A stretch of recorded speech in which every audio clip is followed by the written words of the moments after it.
Hello, I'm Isaac Hayes III, founder and CEO of Fanbase. Listen to what I'm about to tell you. The window to invest in Fanbase is closing. We've raised over $10.6 million of our $17 million goal. That means there's room for less than 6,370 people to invest in Fanbase for the average amount. The minimum to invest in Fanbase right now is $399. That makes you an owner in Fanbase today. Go to startengine.com/fanbase to invest. Why? Because current social apps have taken advantage of users for far too long, with content suppression, shadow banning, harmful racist content, and no real tools for monetization and equity. Fanbase has over 1.4 million users and counting, allowing anyone to reach all their following and monetize their content from day one. Social media is the new TV, and whoever owns the apps that distribute that content have the opportunity to own potential billion-dollar companies. While big platforms with uncertain futures are failing to serve their users, Fanbase is stepping up to fill the gap. Don't wait until it's too late. Invest now, invest for yourself and your future. Go to startengine.com/fanbase and own the next generation of social media.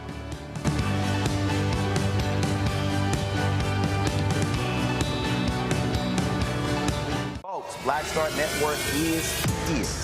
Hold no punches. I'm real revolutionary right now. Black power. Support this man, Black media. He makes sure that our stories are told. Thank you for being the voice of Black America, Roland. Stay black. I love y'all. All momentum we have now, we have to keep this going. The video looks phenomenal. See, this difference between Black Star Network and Black-owned media and something like CNN. You can't be Black-owned media and be scared. It's time to be smart. Bring your eyeballs home. You dig?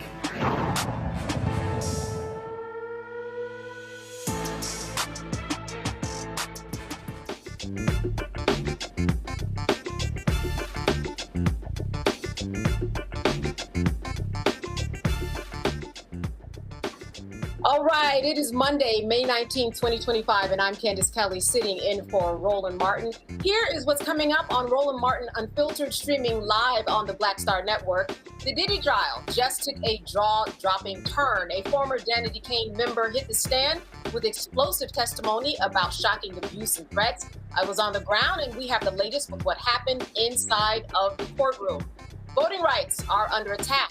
Louisiana's new voter ID law is sparking outrage. Critics say it's built to suppress, not protect. Danielle Lang from TE Campaign Legal Center will explain. And President Biden's cancer diagnosis is hitting home, especially for Black men. We're talking with the top urologist about what metastatic prostate cancer means and why it is a major wake-up call for our health. Plus, deadly tornadoes rip through the Midwest, devastating communities in Missouri. Former St. Louis Mayor Tishaura Jones joins us live to talk about the damage, the response, and what a recovery looks like. It's time to bring the funk on Roland Martin Unfiltered, streaming live on the Black Star Network. Let's go. He's got it. Whatever the miss, he's on it. Whatever it is, he's got the scoop, the fact, the find. And when it breaks, he's right on time and it's rolling. Best believe he's knowing. Putting it down from sports to news to politics. With entertainment just for kicks, he's rolling. It's on go, roll, roll, y'all. It's Roland Martin,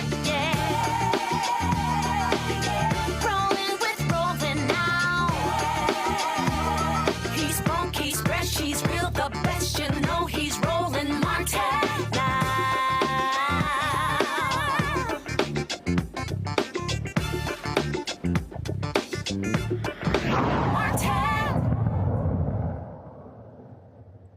All right, folks, a powerful storm in St. Louis has caused $1 billion in damages. The storm hit more than 4,400 buildings.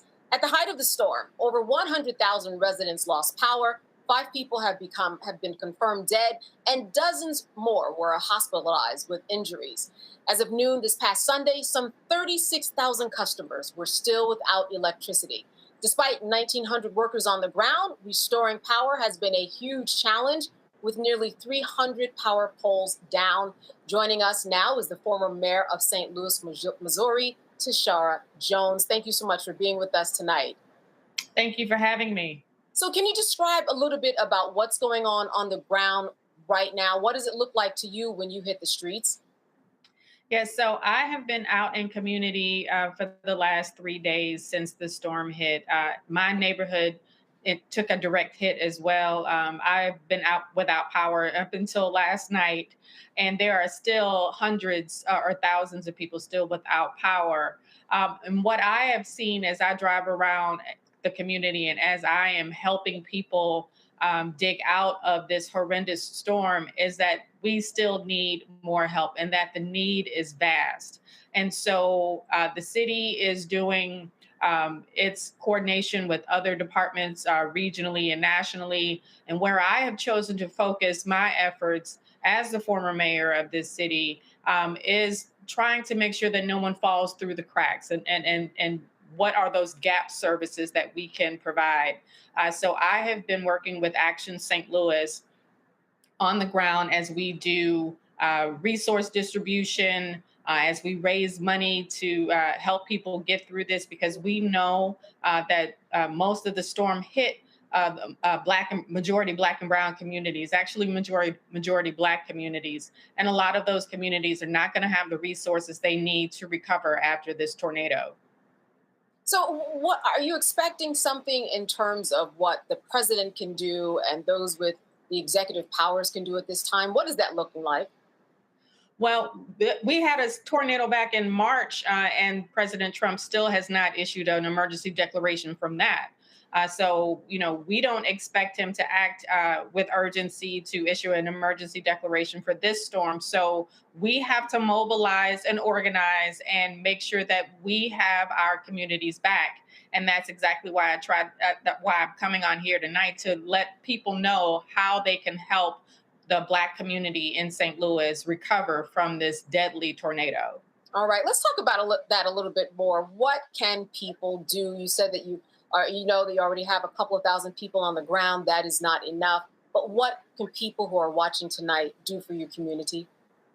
Well, first and foremost, they can contribute to Action St. Louis, and I will send you a link where people can contribute to Action St. Louis, and they are providing direct resources to communities. So we are collecting all sorts of supplies, cleaning supplies, construction supplies, plywood, wheelbarrows, whatever we can get our hands on to make sure, and then deploy that out into the community. We're working with AmeriCorps to make sure that we can put together a database of people that still need help. And then we will continue to call on our people who have expertise in construction to help rebuild roofs, to help tarp roofs. So we are boots on the ground, making sure that we are that no one falls through the cracks. And so we have been stationed at a local YMCA. If people are familiar with St. Louis, the O'Fallon Park YMCA, on a daily basis, just to make sure that there is somewhere that people can come and let us know what they need, and then we will also deploy the resources within those communities. And what are you finding are the needs that residents are coming to you the most? What are people saying on the ground when you talk to them?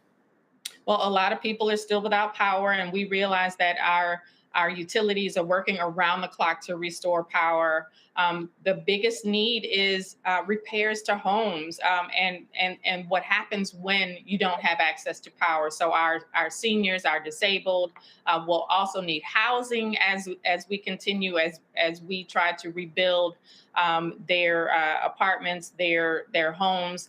You know, in the Black community, and especially in St. Louis, we have old housing stock, an old, beautiful housing stock, 4 sides brick, 3 layers of brick in some of these homes. And so bricks are everywhere on the ground. And so we are picking up and salvaging what we can, but it also makes rebuilding very, very difficult and very expensive.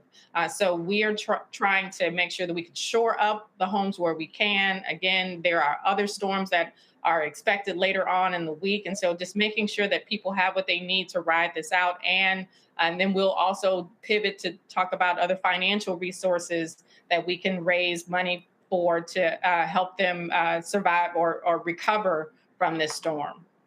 And what is your advice to people in your community? Because as you said, you just did not recover yet from the past storm. Now we are in a situation where more storms could potentially be coming. What do you tell your residents, your community, in terms of preparing for what is possibly to come? What I'm telling everybody is to make sure that you have some people who will have your back, and so you're not taken advantage of. We hope that everyone has insurance, but we realize that many may not and may need help rebuilding their homes. And in some cases, those homes may not be able to be rebuilt. We are talking about a community that has been neglected for at least 70 plus years. And so rebuilding is going to be very difficult, but we want to be a part of the solution and provide as many resources as necessary. And that's why we are asking people everywhere across the country to donate to Action St. Louis. That way we know that resources will get directly to the people in need that need it most. Action St. Louis, when we talk about a timeline, what you're doing to help people in terms of people going back to work and school and getting on their way, what's the outlook in terms of, I know that possible recovery isn't going to happen fully for any time soon, but what is the timeline for what your hopes are? We're probably going to be in recovery mode for, several months because our public transportation system also took a direct hit. So just when I was picking my son up from the airport last night, I saw our crews out trying to fix our train system or our Metrolink system. People's cars were buried under trees, and so they're going to need transportation to work. You're going to have people without work because their businesses were also decimated through the storm. So recovery is going to be very, very long and very arduous and very difficult for a lot of people. So anybody within the sound of my voice, we need all of the resources that we can to help this community recover from this horrible once-in-a-lifetime storm because a tornado hasn't hit this part of our community since 1959. Now, in terms of the monies that you're asking for, where will it go directly? How will it serve the community? So Action St. Louis has been buying supplies for people, buying water, food, construction supplies, and literally we set up shop where people can come pick them up. We also work with other organizations to deploy them in communities. For the construction materials, for example, we're working with a couple of organizations and labor unions and collecting addresses to make sure that those who need construction on their homes, or it needs some shoring up, that we are deploying units or volunteers to help shore up these people's homes. So that's what the money's going for. When you donate to Action, that money goes directly into the community. I know that people can lose hope during these times. What is the sense from the people that you're talking about their outlook, how they're feeling about St. Louis, Missouri, especially when more storms could potentially be coming? The one thing that I have seen as I have been in the community since the storm hit is the resiliency of our community. People are really pulling together, and it's such a beautiful thing. As I was on the street helping one of my former staffers with his home, people, drove by or walked by with water, with food, with snacks, because they realize that, once you're working and you just don't stop to eat or to stay hydrated. So our community is really coming together, and it's such a beautiful thing. And also, what I want people to know is that we will rebuild. We are a resilient community, and we are coming together during this storm to help each other, to help our neighbors, to help our friends and family. So I am very, very hopeful that we will rebuild our community after this horrible storm, because we are going to come together and roll our sleeves up and help our neighbors and friends rebuild. All right, Tishaura, I want you to one more time just mention how people can give you donations in order to help your community before we leave tonight. So Action St. Louis is a nonprofit, and you can find them on ActBlue. So if you go to actblue.com, you can search for Action St. Louis for their 501c3. They're a nonprofit, and donate there. And we will welcome any size donation from $1 to whatever you can afford. We realize that these are tough times for everybody, but we are asking people to keep us in your prayers, but also if they can help us out, help us recover, and help our community recover, we would greatly appreciate it. All right, Tishaura Jones, the former mayor of St. Louis, Missouri, thank you for letting us know. Our hopes and prayers are with you, and I'm certain that people will donate to help you in what's to come. Thank you again. Good to see you. Yeah, thank you. God bless. All right, folks, we're going to be back after break, so stay with us. We've got the latest on all of the headlines that you want to hear about, including that Sean Combs trial. Stay with us. This week on A Balanced Life, we are getting real about mother wounds. While May is the month that we shower mom with love, for some people, this time of year is a stark reminder of fractured relationships and feelings of abandonment. In this episode, we will be uncovering the trauma of mother wounds and sharing tips on how we can begin to heal them. What we don't talk enough about in our community is giving ourselves permission to even heal. That's all next on A Balanced Life here on Black Star Network. Hey, what's up? Geek Tutor in the place to be. Got Kicked Out Your Mama's University, creator and executive producer of Fat Tuesdays, an air hip-hop comedy. But right now, I'm rolling with Roland Martin, unfiltered, uncut, unplugged, and undamn believable. You hear me?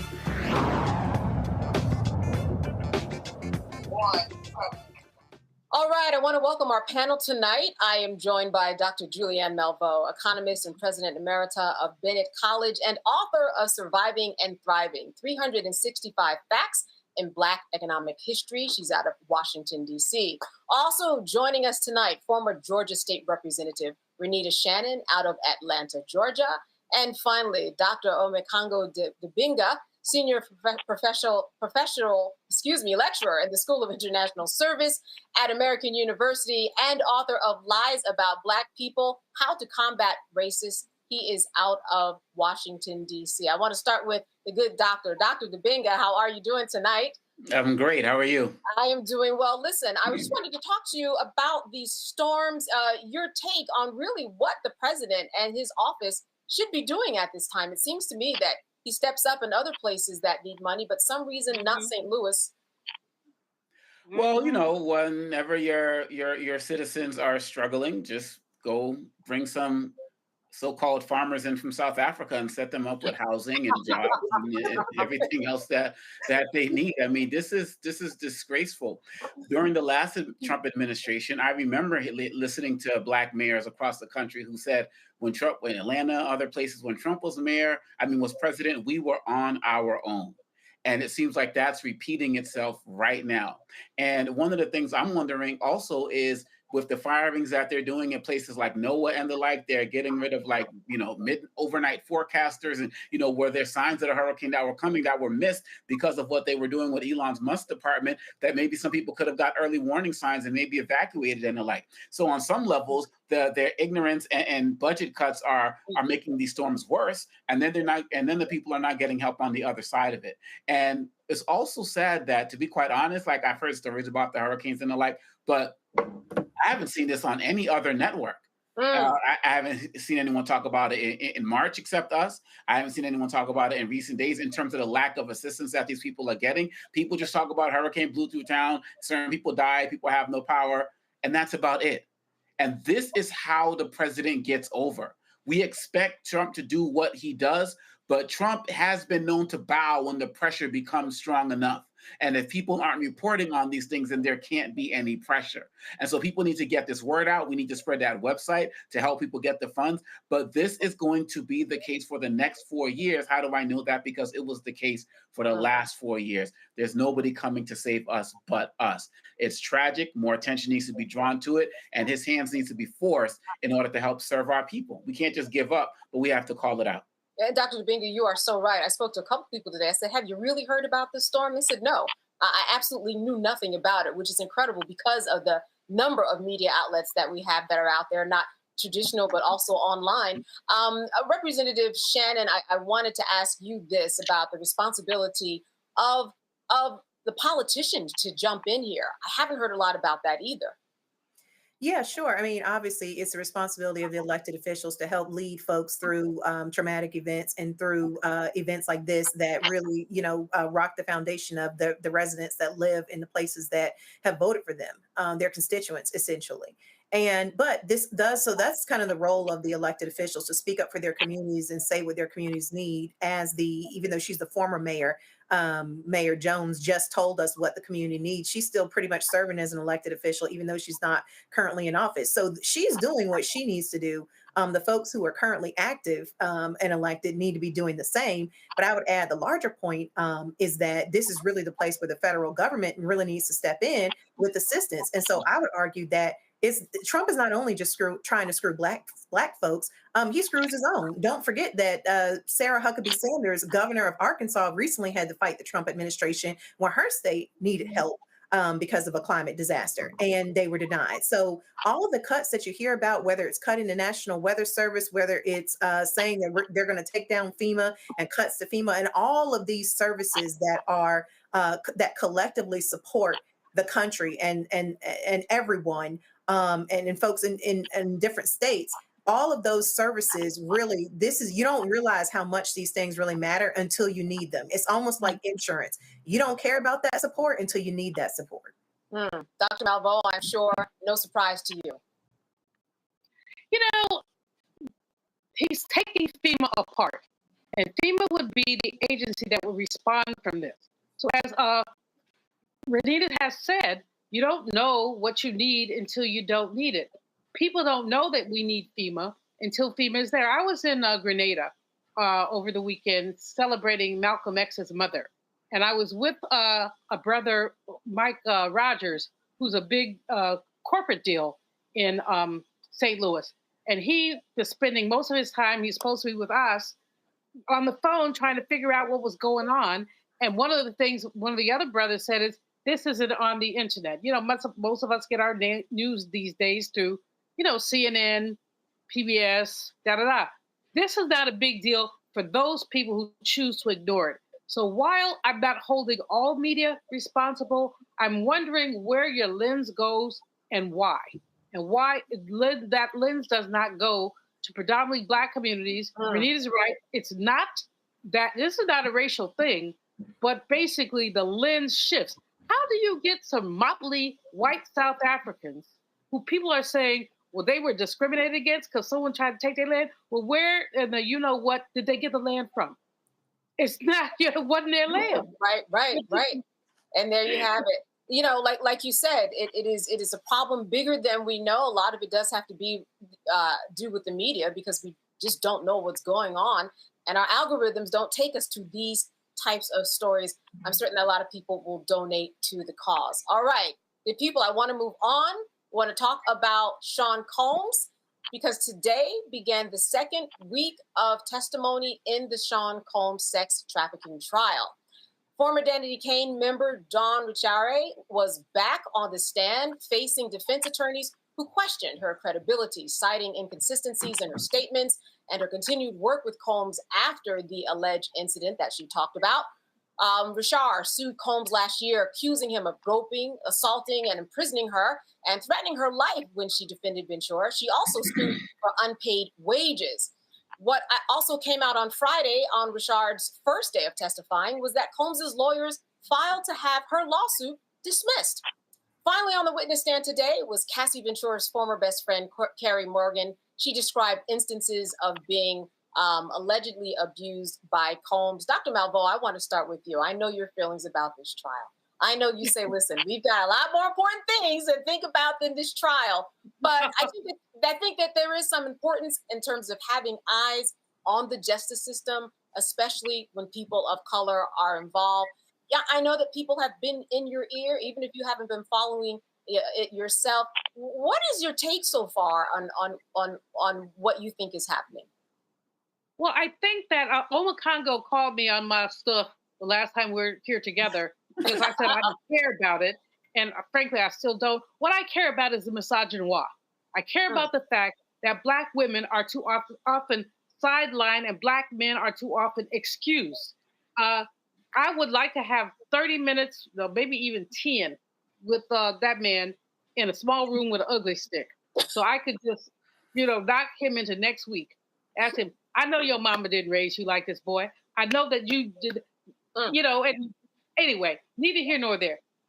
I can't deal with the particulars of this because it's layered, but I can deal with the societal impact of this because it's important. How are Black women and girls, because, some of these people are girls, they're 14. How are they introduced to the music business? Who gives them a pass? Who closes their eyes when they see a predator hitting on a little girl and having sex with her in a room with all that bottle of baby oil and stuff? Don't get me started. Well, I think you already started. I do want to say, listen, in this particular case, so far, we are talking about adults. The question becomes, Dr. Dibinga, consenting adults. And that really is the question on the table here, whether Cassie Ventura, whether the other victims actually consented to this, or was this just as the defense attorneys and all the are painting that, listen, these were two drug addicts in a bad relationship and people have all been there. What are your thoughts about this? Well, look, as somebody who's been in the game in terms of rapping and putting out albums and touring and things like that, I'm familiar with how cutthroat the industry is and how people have had to do incredible things to advance themselves. And I think that that's a big part of this. I think that this idea that these were just people who were just, cold drug addicts or whatever they said, who just love parties, I think it's nonsense.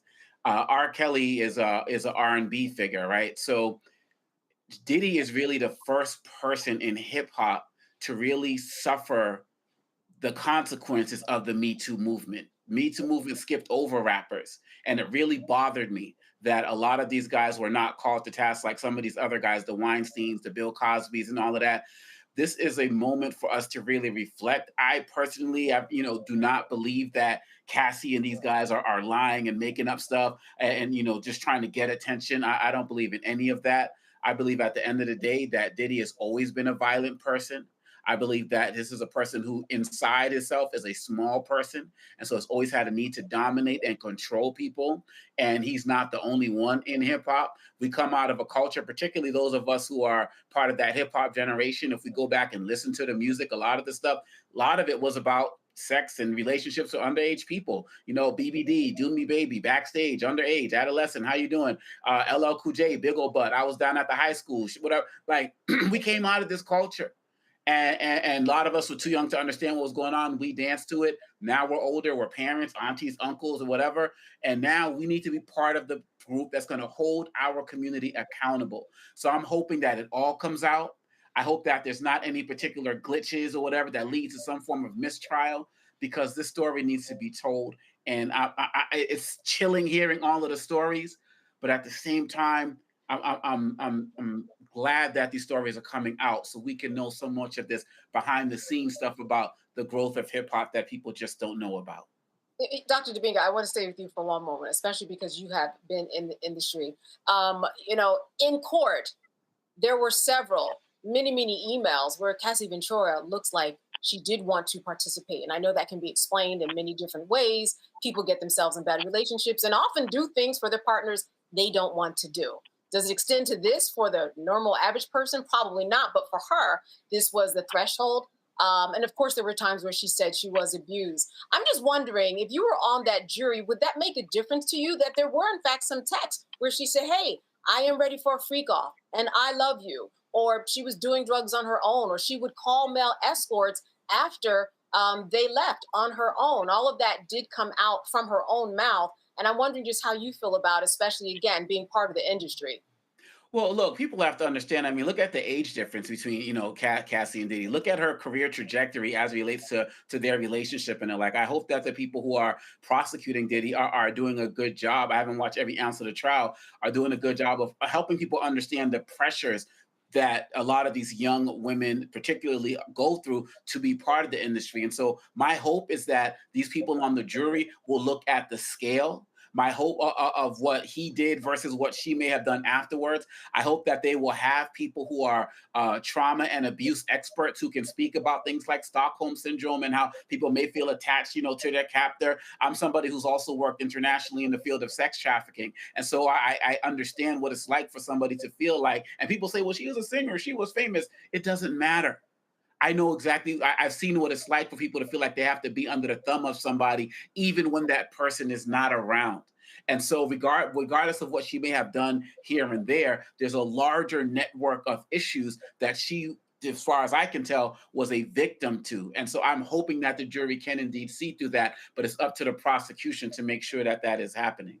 Representative Shannon, before I get to you, I just wanted to share with folks that, going into the courtroom and seeing Sean Combs all gray. I mean, the pictures and the sketches that you see, they are a fair representative. I say that it's actually slightly worse in person. All gray, probably lost about 20 pounds with his glasses. At times he reads the Bible. He's thanks to everybody who was in there, and he watches everything and he takes notes. The public is overnight there at 3 p.m., 6 p.m. lining up, especially during the time of Cassie. Today, it wasn't that bad, but there's just a lot of talk in the courtroom, outside of it rather, about, what could happen. And I think that a lot of this just has to do with who is telling the better story. And like Dr. Dominguez said, we need somebody to contextualize this, because why did she stay in this relationship for 11 years? Representative Shannon, what are people talking about in your circles? Well, I think that people are really shocked that this is really such a complex case, because it is really complicated. I think a lot of people thought that this was going to be a case very similar to the R. Kelly case, where it was almost pretty clear what was happening, that he was, keeping folks, holding folks hostage for the purpose of sex, and making people do things completely against their will almost the entire time. This case has become very complex because through testimony, we do know that Cassie said that in the beginning, things were consensual. She did want to do these things because she did not want him to leave her. So that, I think the prosecutors have the job of basically figuring out, okay, since everybody admits that at some point this was consensual, when did it become coercion? You got to establish that timeline. I've been keeping up with the case, and what I'm seeing is that they're doing a great job of outlining these state charges. I'm seeing almost every day plenty of things where they're proving that he's guilty of state charges, but they haven't made the full link for those federal sex trafficking charges and all of that. And I think that it's becoming complicated because of the text messages where they are, showing where she said that she wanted to do some of these things. And so it's just become a very, very complicated case. But overall, I would say there's a lot that can be learned from this. I think about, how folks sort of push back on what they would call, being woke and some of the newer values that have really entered our society. And one of them is really conversations about consent.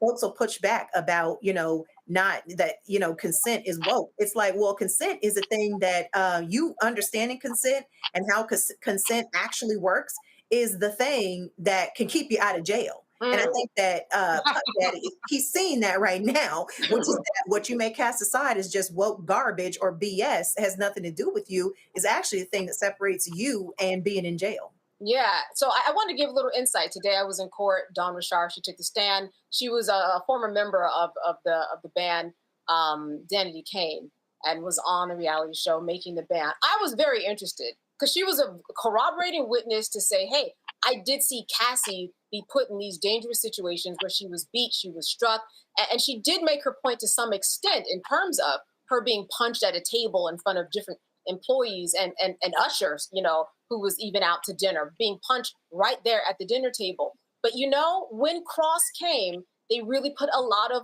holes in her story, asking about specificity. Did she see Sean Combs hitting Cassie with a frying pan, as she was making eggs one morning? And so she went back and forth. And I'm afraid that on Cross, you could look at the jury, and the jury was not having it. They did not take her as a credible witness. And it was very difficult just to sit there and think, okay, wait, what was true, what wasn't true? Because she did seem to change her story. She said she answered it to all the questions to the best of her ability, but it certainly didn't come out very well. All right, anybody want to give a final comment on this Sean Combs trial? Is that going to be you, Dr. Malvo? It can be. One of the things I think is important here, obviously, the prosecution has proven that this man is a horrible human being who hits women, who coerces people. And the question is consent. The question is, because he had all this money, so he could manipulate people. But at what point were you complicit in your own oppression? And I think that's what the jury is going to have to grapple with. I mean, did you choose to get your behind beat because you thought you were going to get a record deal? As I said, I'm an elder. I look at this bit and I shake my head. But I also say that people should not be coerced. Their livelihood should not be placed on the line, which it appears to have been done here. And those like Obakongo, who know more about the music industry than me, are better qualified to talk about it. But I would just say this stinks. I don't know if it's a federal case, but certainly it's a case of some sort. And Black folks, I was with a bunch of people, multi-generational. And I had a couple of folks say, well, did she choose to do that? We have to start looking critically at the people we lift up. If nothing else, nobody ever needs to buy another Diddy, whatever, again. Record, boy, just go find a small hole to sit in. Could be the jail, but it could be your mama's house. You said mama has a lesson. Listen, this was a federal case. I want to say that. You mentioned her record deal. She had a 10 record deal. She had one record come out of that lengthy relationship, be it personal or professional. And I want to say this before I throw the break, that I do think they have made the case that he did cross someone over state lines for the purposes of prostitution. That is the lowest charge. So in terms of the jail time he would get, it's up to 10 years. But I do think that they are actually going to say, and so far have proven, prosecution and defense, all right, we'll give that up. We are kind of conceding to that. He did cross state lines for purposes of engaging sex and paying for that sex. All right, we're going to be keeping more up with more on that here on Roland Martin Unfiltered. And those of you who are watching, stay with us. We've got more of the headlining news after the break. We'll be right back. On the next Get Wealthy with me, Deborah Owens, Have you ever had $1 million idea and wondered how to bring it to life? Well, it's all about turning problems into opportunities. On our next Get Wealthy, you'll learn of a woman who identified the overload bag syndrome, and now she's taking that money to the bank through global sales in major department stores. And I was just struggling with 2 or 3 bags on the train. And I looked around on the train and I said, you know what? There are a lot of women that are carrying two or 3 bags. That's right here on Get Wealthy, only on Black Star Network. I'm Russell L. Honoré, Lieutenant General, United States Army, retired, and you're watching Roland Martin Unfiltered.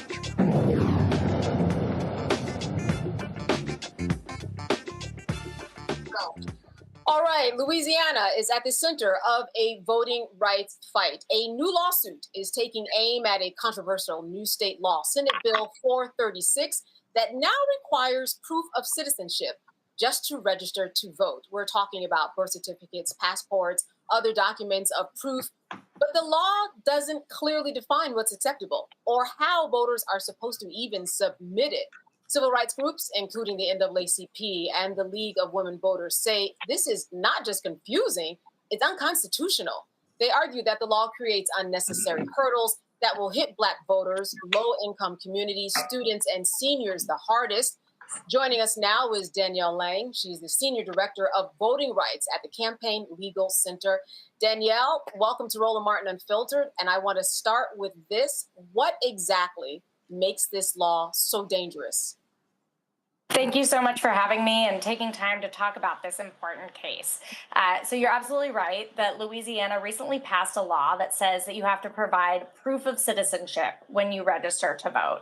I think there are a few things that make this law so dangerous. It is essentially a copycat version of a federal bill that's being considered called the SAVE Act that has passed the House, but that has been enormously controversial because it would throw voter registration nationwide into chaos. And that's exactly what this law in Louisiana threatens to do. Voter registration is designed to be a simple process, one where you can fill out a form and get on the rolls so you can show up and vote on election day. And now there's a new law that says that anytime you register to vote, or even if you move county and you have to re-register, update your registration, you're gonna have to provide proof of citizenship. And that alone is enormously harmful. We know that when states have tried this out before, and very few have, but the ones that have, tens of thousands of folks, largely students, low-income people, people of color, are disenfranchised because the burdens and hurdles that you face in trying to provide that documentation, make it difficult to get registered to vote. But what happens here in Louisiana is that the legislature passed this law with absolutely no idea how it was going to be implemented.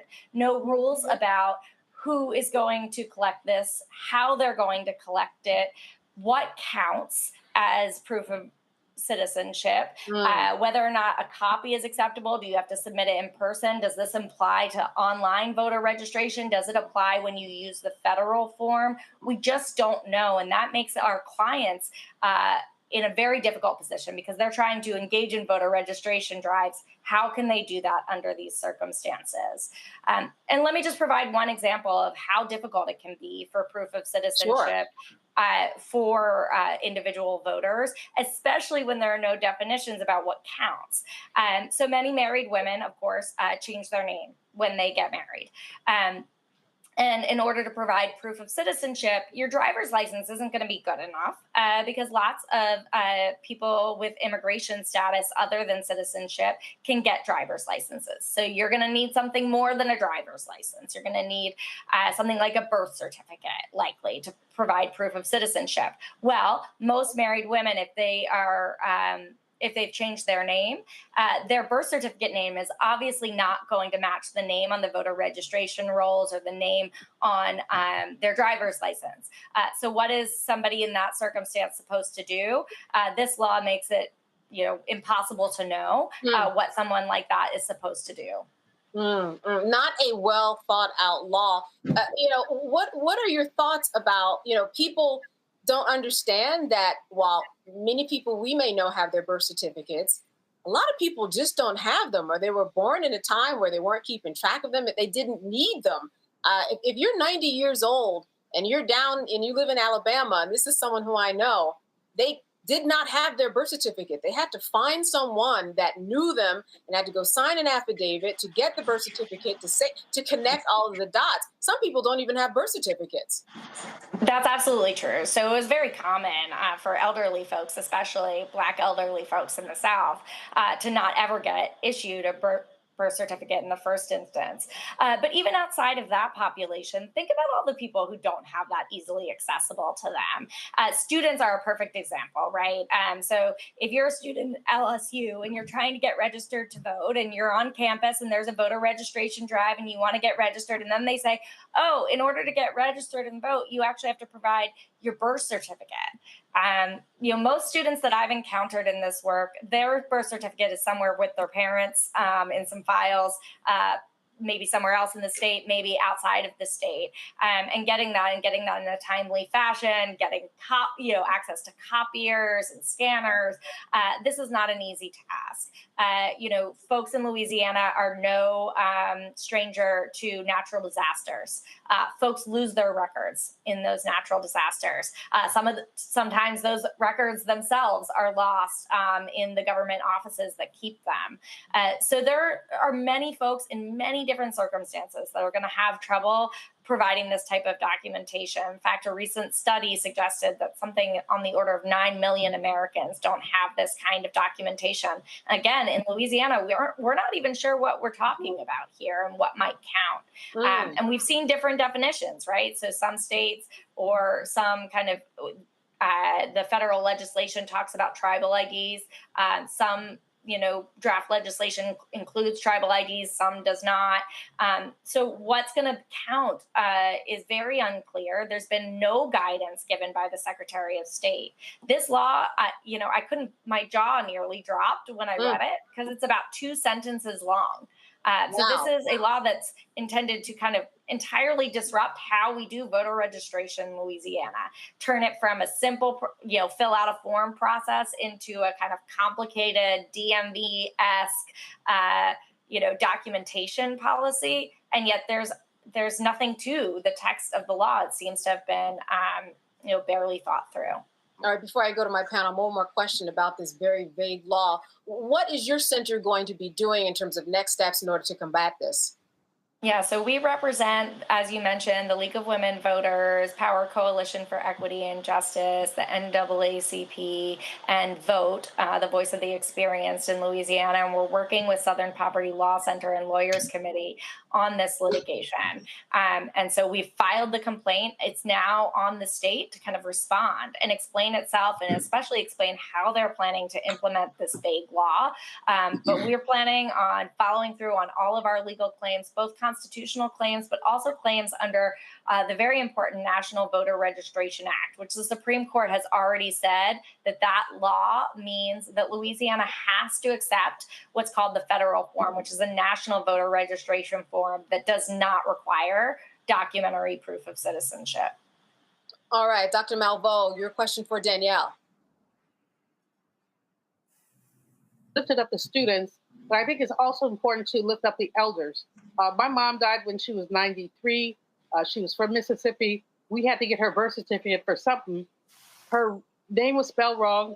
Her race was listed as collard, as in collard greens. We had a good time teasing her about being collard. So obviously some illiterate person had registered my mother's birth. And it took us almost a year to get that straight. We don't have a year with these midterm elections. What kind of emergency measures is your organization putting in so that people don't have to go to court and fight to make sure that they're eligible? Thank you so much for telling that story. It's just one of many stories that we hear about the individuals who would be affected by these kinds of laws. And so our clients are prepared to take this to court to get whatever relief is necessary for upcoming elections and to stay in this fight for exactly the reason you said. It cannot be the case that individual voters all have to go to court to prove their eligibility. It cannot be that they have to wait kind of months-long backlogs to get their birth certificate in order to be able to exercise their fundamental right to vote.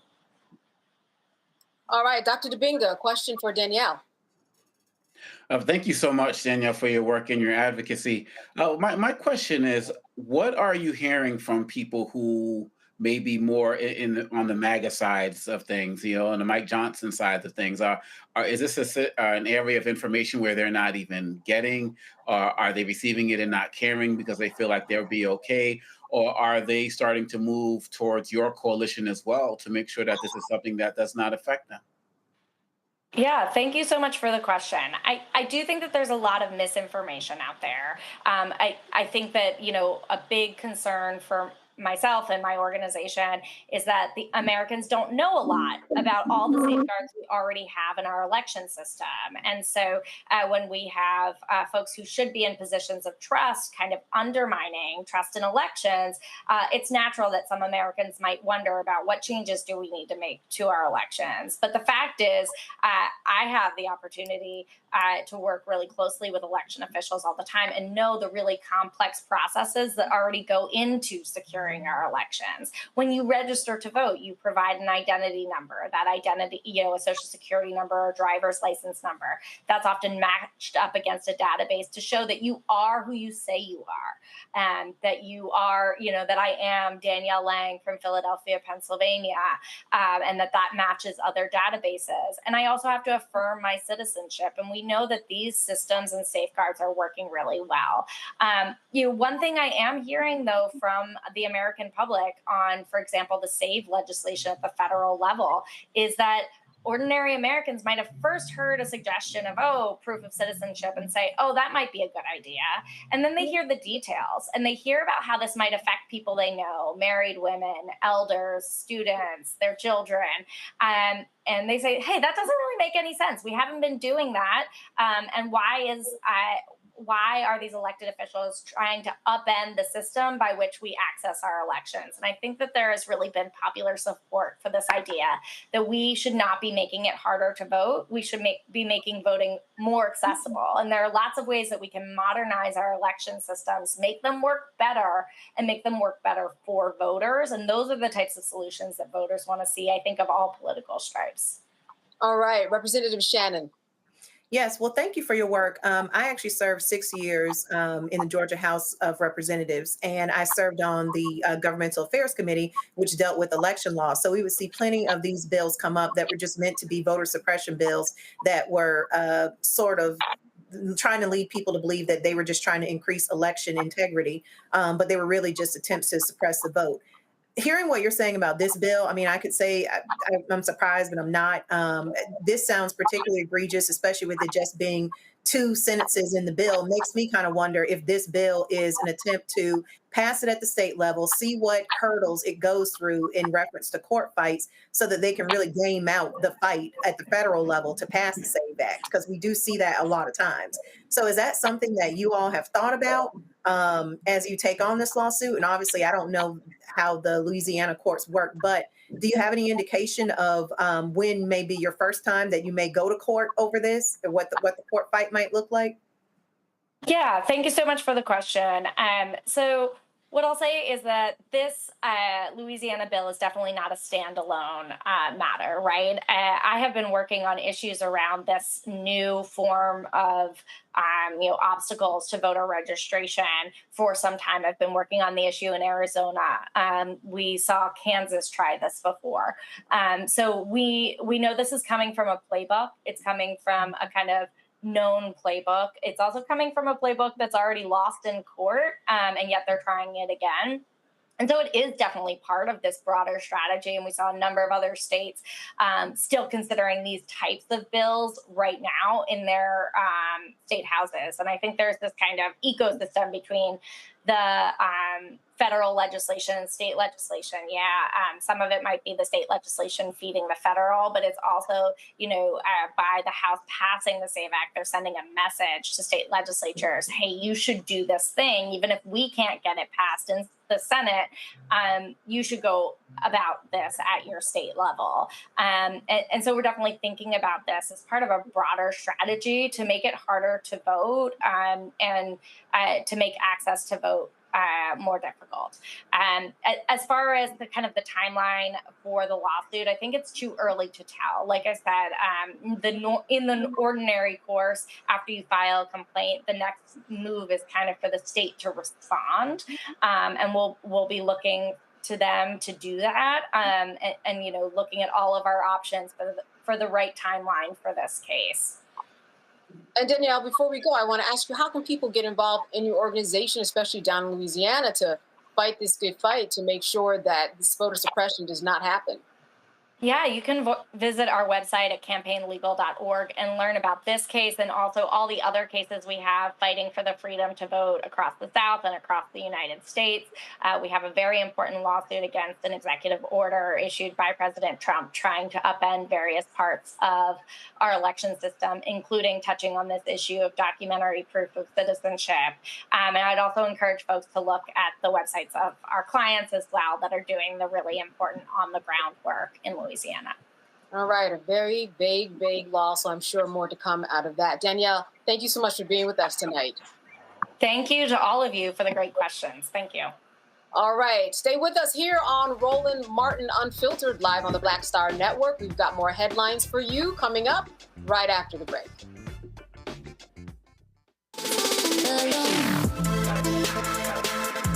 Hey y'all, welcome to The Other Side of Change, only on the Black Star Network and hosted by myself, Rhea Baker, and my good sis, Jamira Burley. We are just two millennial women tackling everything at the intersection of politics, gender, and pop culture. And we don't just settle for commentary. This is about solution-driven dialogue to get us to the world as it could be and not just as it is. Watch us on the Black Star Network, so tune in to The Other Side of Change.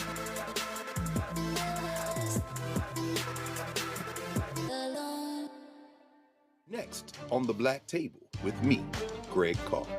We featured the brand new work of Professor Angie Porter, which, simply put, is a revolutionary reframing of the African experience in this country. It's the one legal article everyone, and I mean everyone, should read.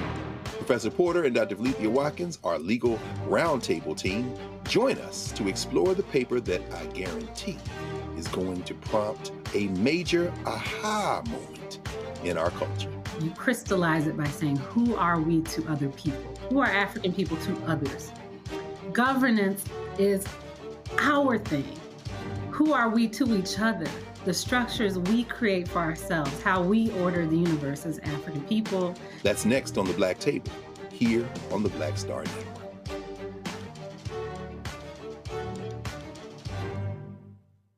Hey, what's up, y'all? I'm Devon Frank. I'm Dr. Robin B., pharmacist and fitness coach, and you're watching Roland Martin Unfiltered.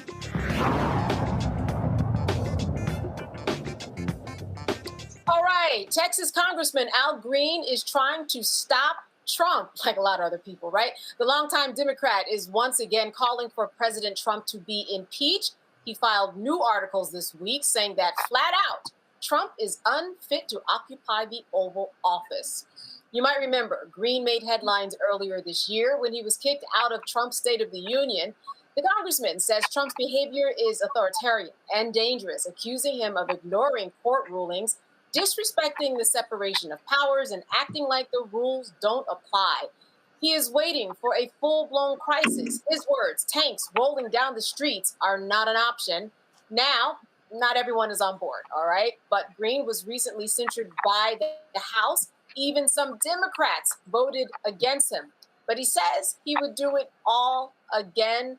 Dr. Malveaux, what are your thoughts about this impeachment? I mean, what he is saying is true. The letter of the law is not being followed. Separation of the powers, separation of all of these executive branch, you know, a lot of what's in the Constitution just not being honored one amendment at a time. Yeah, I appreciate Congressman Green so much for his work, for his advocacy, and for his audacity. I'm happy that he's introducing these articles of impeachment, but we have to be honest. This is a foolhardy effort. The Congress is majority Republican. They might cross a line on Medicaid. They might cross a line on substance. They're not going to cross a line on impeachment, even though they know better. They know better, but they're not going to do better. So we have to do our job, as African-American commentators, African-American activists, artists who are activists. Our job is to continue to lift the brother up. It may be a fool's errand because we know we don't have the numbers, but we can't let this nonsense go away. We can't let people think that it's normal for a person who's been elected president of the United States to just overlook the courts, overlook the people, just do whatever he wants to do. And he pretty much said, I'm going to do what I want to do. And nobody's prepared to check him. So bravo to Congressman Green for checking. So, Representative Shannon, I am hearing the same thing that Dr. Malveaux is saying. Listen, this probably won't happen. So the people have to depend on themselves, create community, do better, go out there and fight for justice on your own. But is there something else that we should all be doing at this time? Because it seems as though, I'm not going to say nothing's being done, but we certainly want more to be done. And we're not seeing what is being done in the way that we want.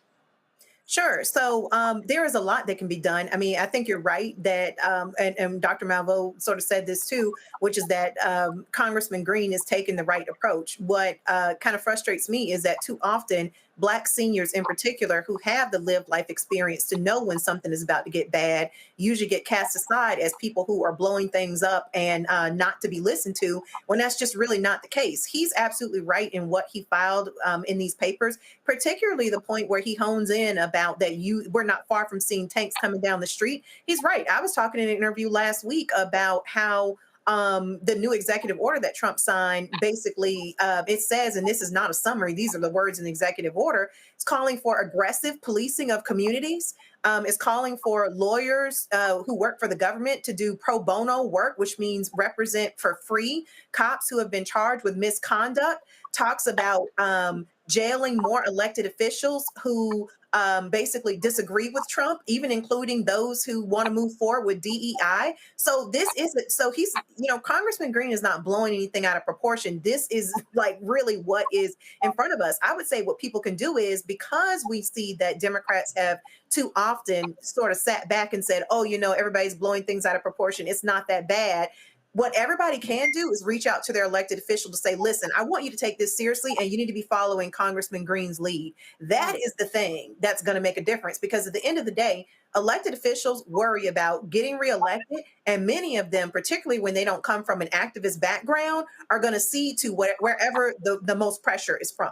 So if they see, if their constituents are telling them you need to get behind Congressman Green and take all of this seriously, and we believe that, things are really at this level, that something must be done and we are in dire circumstances, then that is something that is going to give Representative Green more energy, more fuel to really push this thing forward.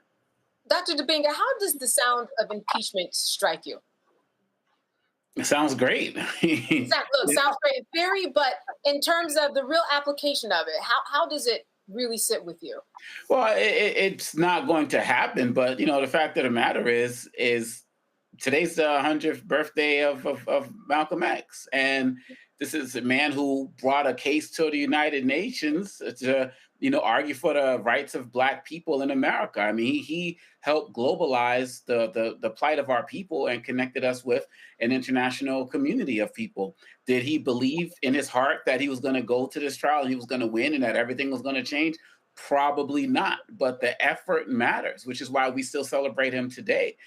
History is watching. What's going to happen 30, 40, 50 years from now, where, our grandchildren or great-grandchildren or whoever, our great nieces, whatever, are reading these books and seeing and see nothing.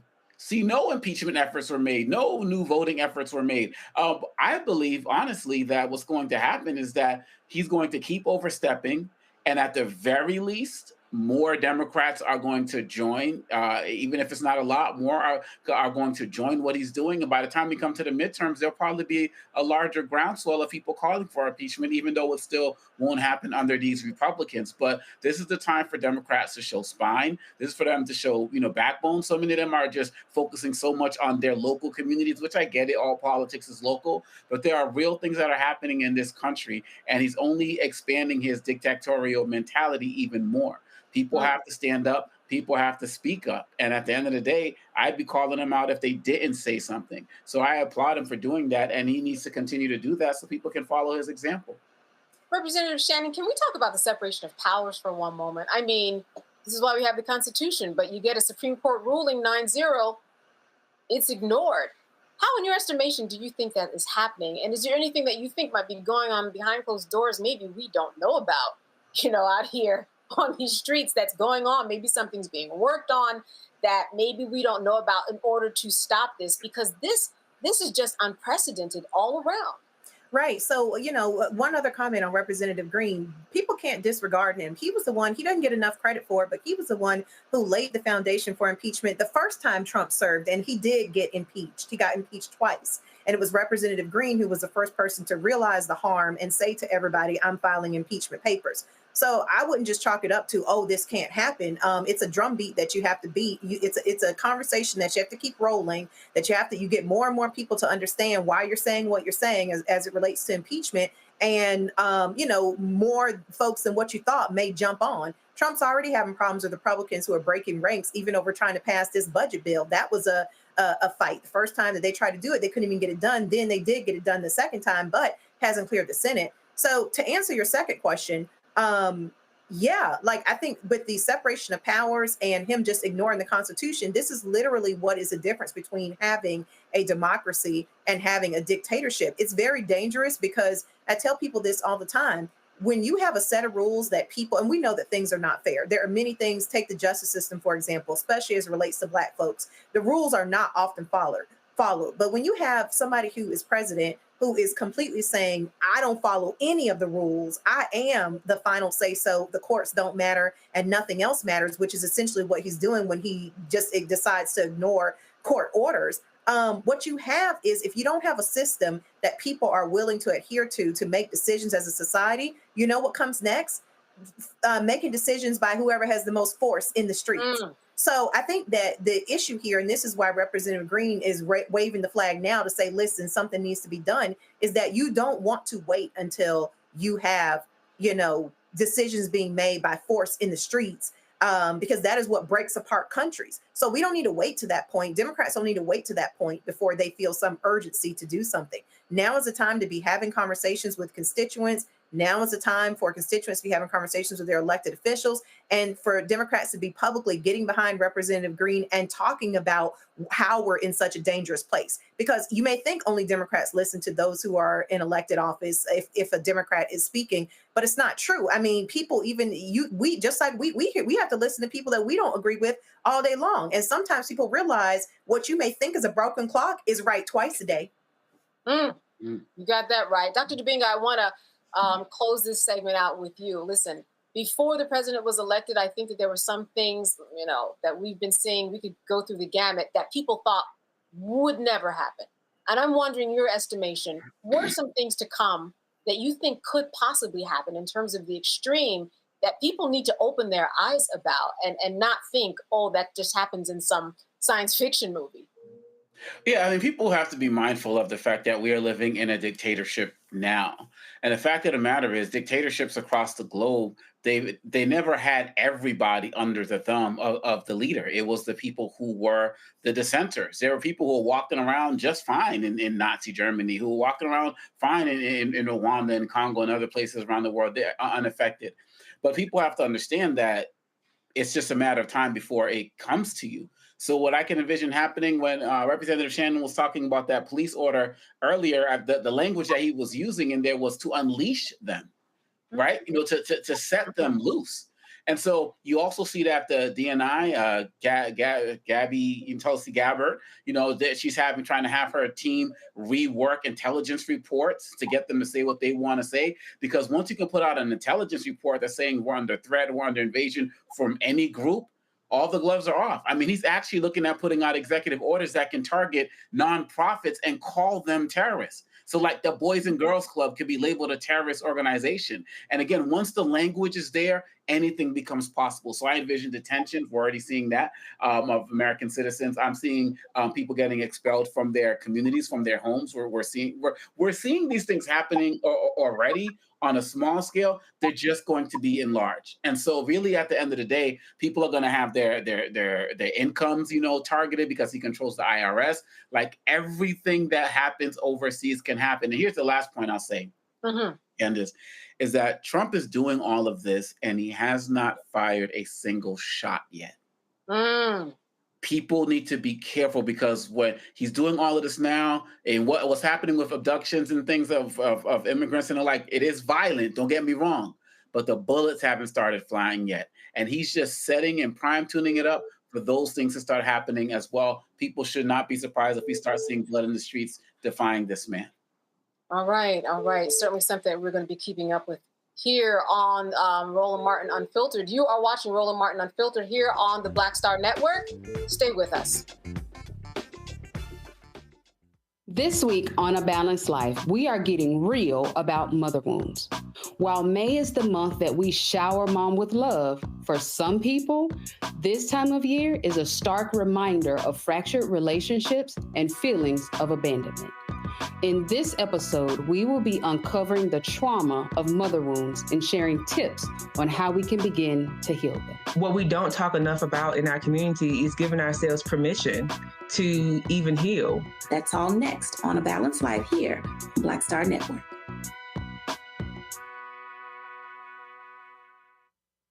This is Tamala Mann. And this is David Mann. And you're watching Roland Martin Unfiltered.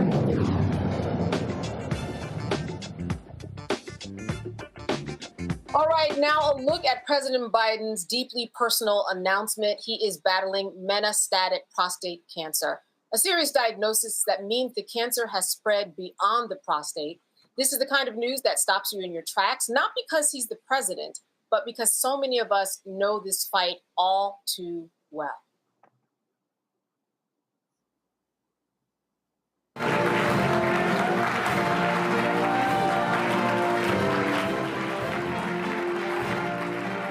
In the message to the nation, Biden said cancer touches us all. Like so many of you, Jill and I have learned that we are the strongest in the broken places. Thank you for lifting us up with love and support. And for Black men, this moment hits a little differently because they are the most at risk. Black men face the highest rates of prostate cancer in the United States and are more likely to be diagnosed late and die from it. So tonight, we are raising awareness and talking about it. To help us break this down and what this diagnosis means and what every Black man and their families should know, we're joined by Dr. Leslie A. Dean, a leading urologist with Howard University's Cancer Center. Dr. Dean, thank you for being here. Thanks for the opportunity to join you tonight. Absolutely. Let's start with the president's diagnosis. What this type of prostate cancer he has, the metastatic, what exactly does that mean and why is the early screening so critical, especially in our community? So first and foremost, I would like to extend well wishes to the former president and to his family. You know, I think he's lucky to have the support that he has and also the support of the nation and the globe at a whole. What metastatic prostate cancer means is that it has spread outside of the prostate, either to local areas close to the prostate gland itself, to the lymph nodes, or in the former president's case, to the bone. That's very important because that means that it is an advanced stage of disease. And when we talk about this advanced stage of disease and we talk about Black men, the awareness that they should have in and around this, they should be doing something different than people of other races in terms of checking for this and preventing this. That is the status in terms of what they should be doing. Yes, so Black men need to screen earlier than the general population. And from an age perspective, that is generally within the 40s that it should start, especially if there's a family history of prostate cancer in a first degree relative. So either a parent or a brother. People would want to know, and I know that this happened in my family when questions came about, when people got prostate cancer. They just want to know, could I have prevented this in some way? What is it that I did in my youth? They start tracking and what happened in their lives. What's your question to that when you get that from people who say, could I have prevented this? Can I prevent it from happening again? If my PSA numbers go down? So the important thing to know is that there aren't really any specific factors that we can incorporate to prevent us from getting prostate cancer. We have to live a generally healthy lifestyle. I think that's the most important part. Try to minimize stress, increase exercise, watch our diets, and eat healthy. And all of those things will help to minimize the risk. But there isn't anything that we can hang our hats on to actually prevent prostate cancer from occurring. So I mentioned PSA, a number that I'm very familiar with in terms of the terminology because people in my family. But can you explain that and how you step a person through the process of being checked, what that entails? We need to let people know and remind them, and also what this PSA number is. So PSA stands for prostate-specific antigen, and this is a factor that we find in the blood that is associated with the risk of having prostate cancer. So the higher the number, the higher the risk. Generally speaking, a PSA number higher than 4 nanograms per ml is suspicious and concerning, but we have to really focus in on what the patient's age is. So the younger you are, a PSA of 4 may actually be very high for a 40-year-old. So we age adjust that PSA number down the younger you are, and then we accept higher numbers as you get older. But it's important to have a baseline of what your PSA is in your 40s so that that number can be tracked. And if it is increasing at a rate that is not acceptable, then that needs to be investigated and evaluated further. All right, before we go to the panel with questions, the test itself, invasive. People should just understand that they have to go through the process, and you have to go through it if you want to save your life potentially. Correct. So the PSA is a simple blood test, and it takes a discussion with either your primary care physician or your urologist to understand the nuances of prostate specific antigen testing in regards to any risks that there may be from the downstream effect of the result of the test. Sometimes we still do a digital rectal examination to examine the prostate, and if that's going to be done, basically takes 3 or 4 seconds, uncomfortable, shouldn't be painful, and is something that you would want to consider having done. Absolutely, definitely worth it. All right, let me go to my panel. Representative Shannon, your question. Yes, thank you for being here. Just have a very specific question. I know for you mentioned before that Black men should start getting screened in their 40s, but can you be more specific as far as like what age you personally recommend? Because I know for women with getting mammograms, doctors will start telling you 38, 39, get a baseline mammogram. And then when you hit 40, it's mandatory to every year get one. So what's your recommendation to be a little more specific about when in their 40s? For Black men, I recommend starting at age 40 or as close to that as you can get. So if it's something that you hear about and you're 44, go get screened. If it's something that you've been monitoring because of a family history of prostate cancer, then go at 40 if you're in your 30s. It doesn't really make it doesn't really have a lot of impact to get tested in your 30s because it's really unusual to detect prostate cancer in men in their 30s. All right, Dr. Dubinga. Thank you so much for this information that you're providing tonight.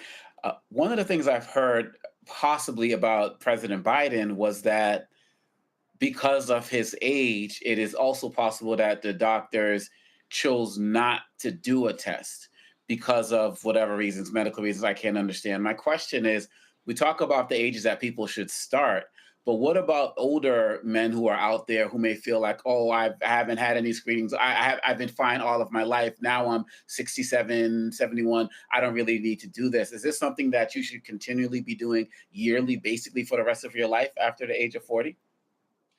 So generally speaking, we tend to stop screening at about age 74. According to the American Urological Association guidelines. There are some other guidelines, for example, by the American Cancer Society and the U.S. Preventative Services Task Force that suggest stopping screening at an even younger age, at around 60, 69 or so. The issue comes when you've had a PSA done annually for the preceding 15 to 20 years, and it's been fine. And now all of a sudden you turn 74. I've found in my practice over the last 2 decades that it's very difficult to suggest to a man, we're going to stop this now, particularly to an otherwise healthy man. We generally look at this disease in terms of people having greater than a 10-year life expectancy. So if the life expectancy is greater than 10 years, I would advocate for continuing the screening process. I think that things change in life, and we develop, different risk factors as we get older, potentially, in terms of the immune system being weakened, et cetera, just as a matter of aging. And that can change and cause a prostate cancer to pop up where it hasn't been evident before. All right, Dr. Malveaux. Especially for brothers of a certain age. I want to ask you to unpack for me the reluctance that so many Black men have to even get checked out at all. And we see that. I've got colleagues, I've got a sibling. He said, well, I'm not going to let anybody put their finger in my hind parts, which, as you know, it's a 3-second process. What can we do to ensure that Black men not only are fully informed, but also fully encouraged to be screened? So that's a really good question, a really important question.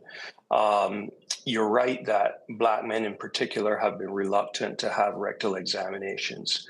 I think that in seeing the physician, it is very important to establish a relationship based on trust, so that the individual understands the reasons for doing these tests. Right now in my practice, I very rarely do a rectal examination.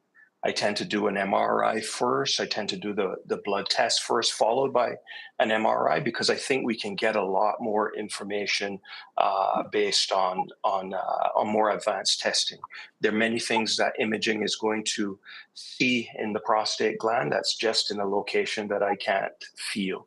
And I think that this is, really something that can be discussed over a few visits, as opposed to, I'm going to do the rectal examination on your first visit when I don't know you as a patient, et cetera. And I think that that's important in establishing that trust relationship between the physician and the patient, the individual being screened and tested. And I really advocate for establishing that very early on. All right, Dr. Leslie Dean, thank you so much for being with us. Great information and great seeing you this evening. Thanks so much. You too. All right. You are watching Roland Martin Unfiltered live here on the Black Star Network. Stay with us. We'll be right back. Next on the Black Table with me, Greg Carr, we featured the brand new work of Professor Angie Porter, which, simply put, is a revolutionary reframing of the African experience in this country. It's the one legal article everyone, and I mean everyone, should read. Professor Porter and Dr. Valencia Watkins, our legal roundtable team, join us to explore the paper that I guarantee is going to prompt a major aha moment in our culture. You crystallize it by saying, who are we to other people? Who are African people to others? Governance is our thing. Who are we to each other?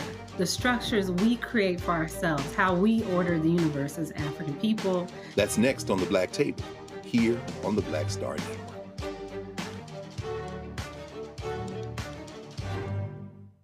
This week on A Balanced Life, we are getting real about mother wounds.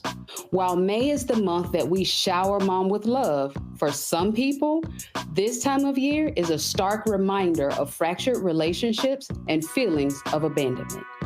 In this episode, we will be uncovering the trauma of mother wounds and sharing tips on how we can begin to heal them. What we don't talk enough about in our community is giving ourselves permission to even heal. That's all next on A Balanced Life here, Black Star Network.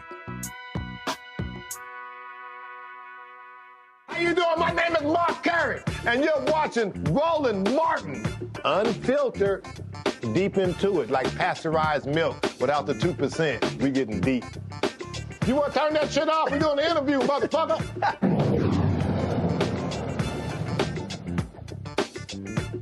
All right, Donald Trump's latest tax cut bill barely made it out of the House Budget Committee by one vote after days of Republican infighting over spending cuts and Medicaid reforms. The bill extends his 2017 tax cuts and adds new breaks for things like tips, overtime, and even car loans. But here is the catch.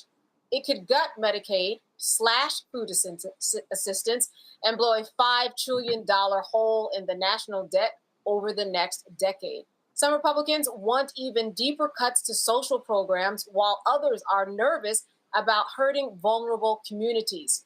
House Speaker Mike Johnson is now scrambling to unify Republicans before a final vote. They're calling it the one big, beautiful bill, but critics say it's beautiful just for billionaires and not the people, not everyone. Dr. Debinga, not surprised, I'm sure, about this latest, but I can understand certainly why even Republicans are a little bit scared about the havoc that this could cause. Yeah, it never ceases to amaze me the lengths that they will go to protect those who are at the top. And really, quite honestly, it's like, for what? I mean, it's not like they're getting all of the benefits of what these billionaires have, right? I mean, he has, 12, 13, I don't know, billionaires who are in his cabinet. It's not, these guys, but forget the Congress people. I'm thinking more about the constituents and Johnson quotation about, if you can convince the poorest white man that he's better than the best colored person, he won't realize you're picking his pocket. Give him someone to empty his pocket, someone to look down on, and he'll empty his pockets for you. Like, how long will these guys at the bottom just tolerate this? Are they going to keep allowing their representatives to screw them as long as they're getting rid of so-called, illegal aliens, right? Undocumented human beings? Are they going to allow, as long as they continue to end quote unquote woke policies, not realizing that woke policies includes the resource assistant that they have in their schools, the occupational therapist that their child needs to get their needs met because they don't have the money through their insurance? Like, how long are they going to tolerate this? Because Black people's, like, we're in this country, we're looking to our first segment. We're used to the struggle. We've been born into it, and we're not happy with it. We continue to fight, for our rights and what we deserve. But these other folks, they keep going along. And I think that at the end of the day, misery loves company. And I think that many of these constituents are going to be happy to suffer as long as we're suffering too. And that's the real shame of the American experiment. The American experiment. Dr. Malveaux, I mean, when we're talking about gutting Medicaid, I don't understand how folks in Congress cannot see that this would upend the whole system. Just the way that America works, it would disturb and trickle down in so many different types of ways that we probably can't even imagine until it happens. But to understand this, Candace, we have to go back to the fact that we've always had a bifurcated system, a bifurcated tax system that benefited some and not others, a bifurcated economic system that benefited some and not others. So while everything that is being said here, and Owen Congo breaks it down so well, but everything that's being said here is correct. What is not quiescent is the way that they have done much of this. So this big, beautiful tax bill gives money to wealthy people and takes it from poor people. This big, beautiful tax bill puts people who are vulnerable health-wise puts them on the chopping block. This big, beautiful bill takes away rights from workers, from children, does things about education. So what we have to look at, in my mind, and I keep talking about this, and people are sick of me, but what is a long game here? Literally, what is a long game? This buffoon that was elected to be president of the United States, but bankrupt, I don't know how many times, he's backed by some. He's not the evil. Well, he is evil, but he's not the evil. He is being backed by those who want to reassert an oligarchical model of economic development in these United States. If you take education away, people don't know. They don't know what they don't know, but they don't know. And so you can tell them some story about DEI and they believe it, not having looked at it. And I could just go on, but this, so we can, and I'm very, as many of my colleagues are, we all mad at the orange man. But he's not the bottom line. He's the tip of the iceberg. The bottom line is oligarchy. What is his relationship with Russia? Come on. Why can he not crack down on Putin as every other U.S. president has? Are we going to see Trump Hotel? We will. In Russia in 5 minutes. Trump resorts in Gaza where you move the people away.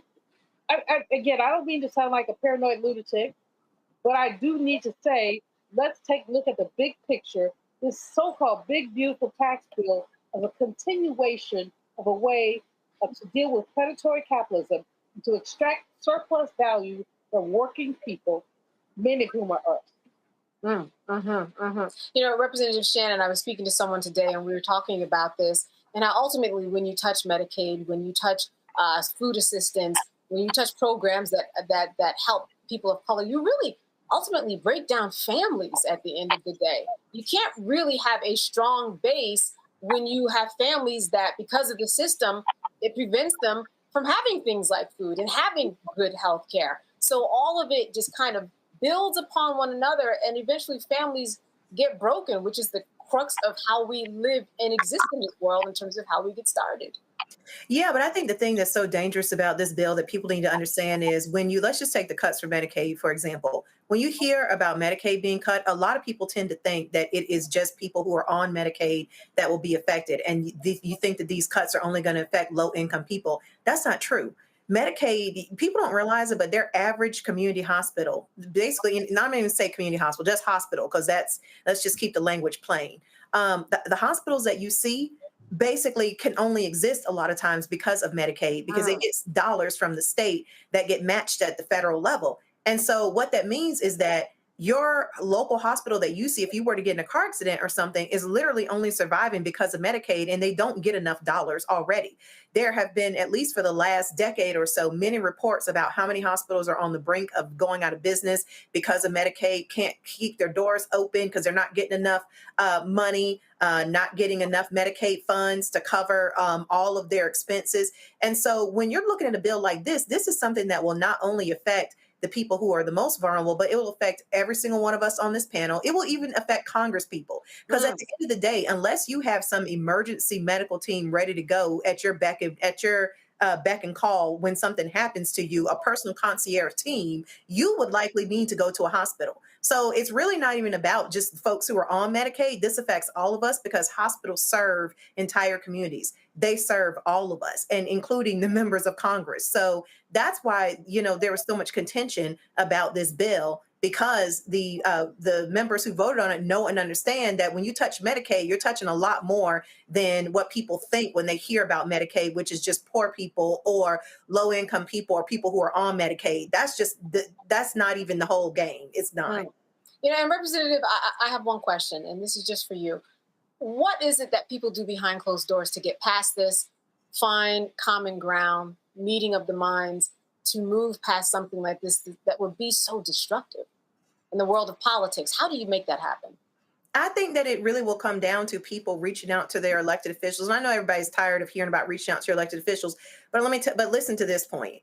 don't reach out to them to just say vote no on a bill. Reach out to them and let them know that you understand what these cuts are about. Because too many times elected officials, a lot of times will understand it. The public that understand how complicated this stuff is. But when you let them know, it's like I said before, putting that heat on elected officials, they respond to that. When you let them know that when they see their local hospital closed because of a bill you pass, it's going to be their ass. Let them know that. That is the type of stuff that a lot of times so much damage gets done because elected officials know, and this is not the way that I thought when I was in office, but I heard it too many times in the hallways. Elected officials believe and know that people don't understand how all complicated this is, so they know that they can kind of use a scapegoat later to say, oh, it wasn't my actions of voting for this bill that did X, Y, Z. No, this needs to be clear, and people need to understand that they need to understand what the ramifications are, and they need to let their elected officials know in real time right now, before this advances any further, that you will be held accountable. We do understand what the ramifications are, and you're not going to be able to scapegoat it on something else. That's right. The power of the vote. All right. Thank you for that great information. You are watching Roland Martin Unfiltered. Stay with us. We'll be back right after this short break.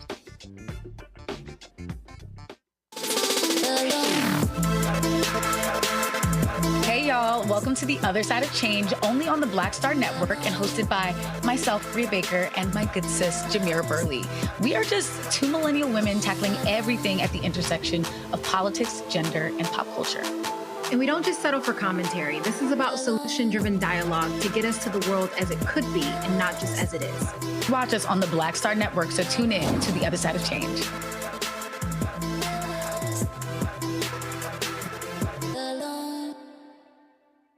Now that Roland Martin is willing to give me the blueprint, hey, Cyrus, I need to go to Tyler Perry and get another blueprint because I need some green money. The only way I can do what I'm doing, I need to make some money. So you'll see me working with Roland. Matter of fact, it's the Roland Martin and Cheryl Underwood show. Well, should it be the Cheryl Underwood show and the Roland Martin show? Well, whatever show it's going to be, it's going to be good.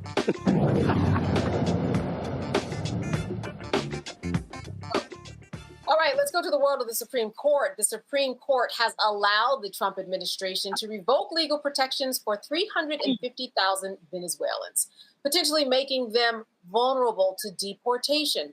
The court's order temporarily blocks a lower court ruling from San Francisco that had extended temporary protected status, or TPS, for Venezuelans. This was set to expire last month. Now, the justices didn't give a reason, which is typical in emergency decisions. But TPS allows individuals already in the U.S. to live and work legally if their home countries are considered unsafe because of natural disasters or conflict. The administration has moved to end similar protections for other groups, including 500,000 Haitians. Dr. Dibinga, I want to start with you. I mean, this tracks. I mean, what can we say? This tracks.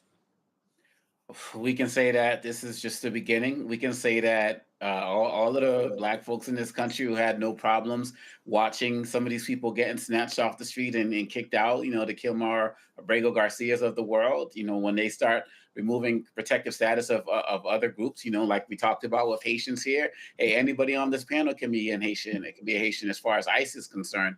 And again, Trump's ability to continually play on the visions in this country is one of the reasons why he's been so successful in his policies.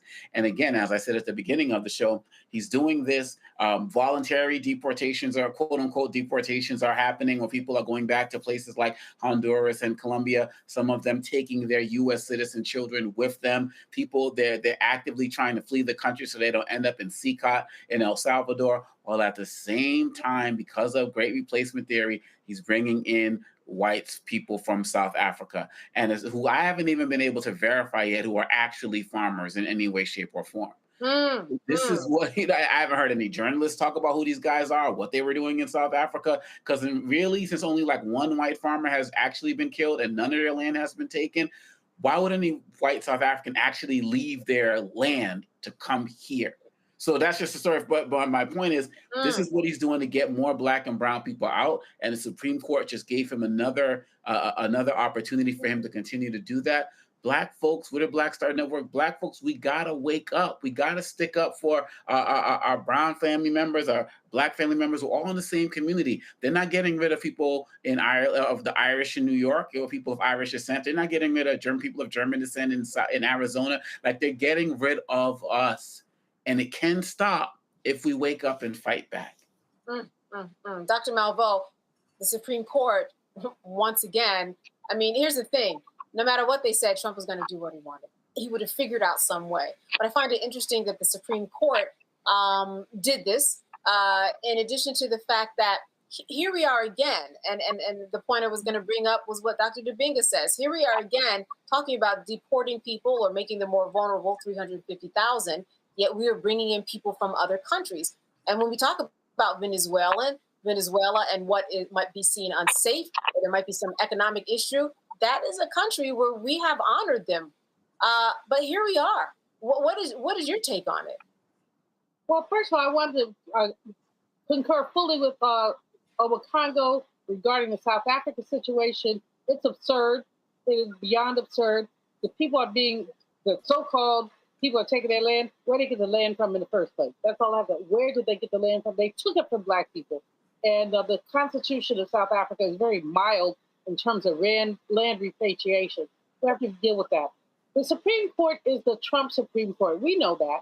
Let's not, he very carefully, and Mitch McConnell was very carefully denied President Obama that nomination. They denied him the process, and then they stacked it with these reprobates who all lied under oath. Let's be clear, lied under oath about where they were coming from. And so now you're giving this man supreme authority. You don't have to follow the Constitution. You don't have to deal with the 14th Amendment. You can do what you want to do. I was hoping that the Supreme Court, Rogers and Comey seemed to be more strict constructionists than the little sexual predators. I won't call their names. Y'all know who I mean. But I was hoping, Rogers and Comey seemed to be the Supreme Court head. They seem to be more strict constructionists. Strict constructionists would say, go by the letter of the law. But they also have drank the Kool-Aid by the pitcher, and they're willing to give this president whatever he wants. It does not bode well for the next 2 years, and certainly not for the next 4. And it really talks about the downward slide to totalitarianism that we're experiencing right now. What we're experiencing is people having no confidence in law. And if I could just take a second, Candace, we can talk about all the civil libertarian issues, but we also have to talk about the economy at some level, because guess what? Nobody trusts us anymore. We don't keep our word with our own people, and we're not keeping our word with ourselves. And so when we have a deficit, a large deficit, which is that problematic until people don't trust it. And right now, internationally, people don't trust it. So my question to you, why? Representative Shannon, the irony of all this is that people came here because of war-torn countries and it was unsafe and economic depression. Now we might be sending people back. I mean, the whole point of it was to keep them safe. That's why we are in this position. But like Dr. Malveaux said, you lose a lot of trust in America when you switch up on your word like this. It makes you look like you're a liar. Yeah, Dr. Malveaux hit the nail on the head talking about trust in a very specific way that I'm going to kind of elaborate on. I'm not sure if this is what she meant, but this is where I want to take it, which is that what Trump is doing now, which essentially what they're doing is going and getting every single person who is not a citizen, who legally showed themselves to the United States government and said, listen, I am here. I'm a refugee. I need status because I can't be in my home country. They are people who are following the letter of the law. And Trump is saying, even though you had legal status to be here, you are getting booted out. And so what that does is it goes back to trust. And it also is the reason why we have had a very tough time over the last decades or so trying to get an immigration system that will work and that will stick, because under some presidents, you're protected. They say come out of the shadows and just show yourself and let the government know that you are here and we can get you in a process so you can have legal status. But then you get somebody like Trump elected, and because you did show yourself with the previous administration, now you're exactly who's being deported, because guess what? The government has your address. The people they're not able to find are the people who never showed themselves to the government. So that goes to breaking trust, exactly what Dr. Malveaux said. And I think that, it's also important for people to really understand what time it is, because Trump enjoyed a lot of the Latino vote. And at the time, people were saying, okay, well, he just wants to deport the people who didn't do it right and who didn't have legal status. No, now, as Ome Congo brought up, with Trump bringing in white South African immigrants, you see now that this was all about race the entire time. The only people who are getting put out of the country are Black and brown immigrants, and white immigrants are being imported in. So it definitely goes back to one of those things of like, it's like, hey, listen to Black folks who've been here forever and know what the deal is and how the stuff works. And Dr. DeBing, I'm going to close out this segment with you. This sets precedent, and the more he's able to do, the more precedent he has, and he's able to do anything that he wants, saying, well, I did it before, that's how this government is going to work. And he's not being stopped. Terrible precedent, though. The same day that the folks arrived from South Africa, a family from Afghanistan got notice that they were having their temporary protected status removed, and that they were going to have to leave the country. And a lot of these people who came here from Afghanistan come from families of men who helped the United States during what happened after 9/11. So the fact of the matter is that, look, Candace, once this man got rid of a 4-year-old cancer person, a big child of cancer who was an American citizen, all bets were off. All bets were off. And one of the things that Stephen Miller said a few weeks ago that really surprised me was that he said that he is surprised that he has not seen more lawsuits and more pushback towards everything that they're doing. And to me, that tells me that more, even though we see protests and hearing like, more Americans are comfortable with what he's doing with these racist policies than we may think. And that's the reason why he's getting away with this. If he was bringing more Asians in, or people would they'd be in uproar. If he was bringing more Black people in, they'd be in uproar. He's actually bringing in more white people who are going to compete. If they're farmers, they're going to be compete for farming jobs. They're going to be competing with other Americans for jobs, for housing, for schools. But people really don't care that much, because he's bringing in and helping them. And subconsciously, even some of these white liberals Dr. King talked about, right? They kind of feel like we've gone a little bit too far with the DEI and the policies of inclusion and the like. And so I think people are more low-key comfortable with this, and Trump knows this. He ran on racism. He won on racism. And so he's low-key giving what a lot of people in this country want, because if they didn't, they would be a lot louder. And so it's not only shame on Trump, but it's shame on America as well. He's just revealed us for who we are. People are telling on themselves. All right. We're certainly going to be following that story here on Roland Martin Unfiltered on the Black Star Network. Stay with us. We'll be back after a break. This week on A Balanced Life, we are getting real about mother wounds. While May is the month that we shower mom with love, for some people, this time of year is a stark reminder of fractured relationships and feelings of abandonment. In this episode, we will be uncovering the trauma of mother wounds and sharing tips on how we can begin to heal them. What we don't talk enough about in our community is giving ourselves permission to even heal. That's all next on A Balanced Life here, Black Star Network. Hey, this is Motown recording artist Kim. You are watching Roland Martin Unfiltered. That boy, he always unfiltered, though. I ain't never known him to be filtered. Is there another way to experience Roland Martin than to be unfiltered? Of course he's unfiltered. Would you expect anything less? Watch what happens next.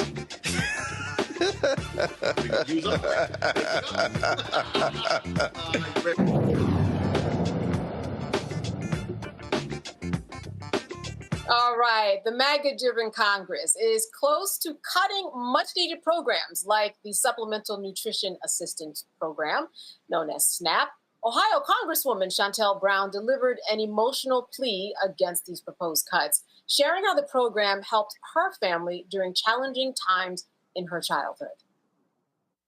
As I think about this from a personal place, my mother was on food assistance when I was in school, and I think about when I grew up as a child with epilepsy, petit mal seizures, having to rely on food assistance. To this day, I hate cold cuts because I had so many bologna sandwiches growing up because that's all we could afford.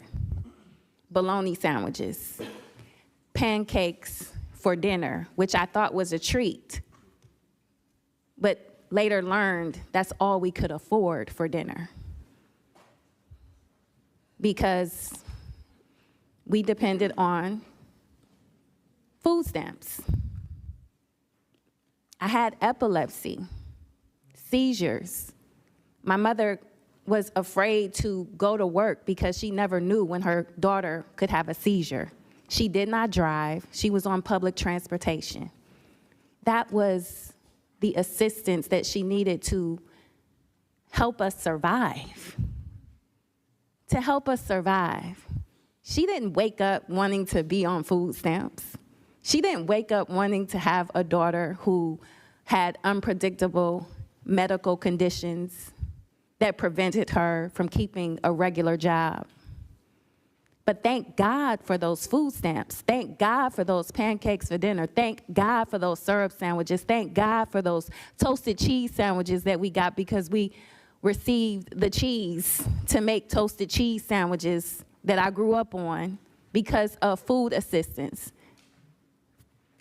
And now you want to take things like that away from people who need them, who depend on them, who are just trying to get by because of systemic, structural, institutional barriers that have put many people in impoverished conditions that they did not decide to be a part of, but because of the systems that we are still utilizing to oppress people are in place when we could be giving them a helping hand. But instead, we want to take money from poor people so we can give it to rich people. Make that make sense. Make it make sense. People depend on this money. Not so they can get rich, not so they can invest it, not so they can get a jet, not so they can get a yacht, so they can have a meal, so they can eat. But we want to take it away from poor people and give it to rich people. Let it sink in. That's what we're doing. We're talking about food, poor people, and hunger. The House committee voted along party lines to advance legislation to the House Budget Committee that would cut up to $300 billion from SNAP to help fund an upcoming tax and domestic policy bill. Dr. Dibinga, an impassioned speech certainly made a lot of sense. I mean, it is the system that's in place that's creating people who can't afford food in the first place. You know, the inequality is built into this country. You know, it's built into this country. Anything that we've fought for in this country, whether it's child labor laws, women being able to have the right to be in the workplace. I mean, inequality has been built into this country from the beginning. And there are too many people who have a vested interest in keeping it that way. They don't want to compete. So they want, families like how she was talking about, mother afraid to go to work because of her child potentially having a seizure. They want family, mothers not going to work because they have to raise kids. They want to make sure that people who may have various disabilities can get the services that they need. Like, they have a vested interest in keeping people down. It is evil, it's savage, it's barbaric.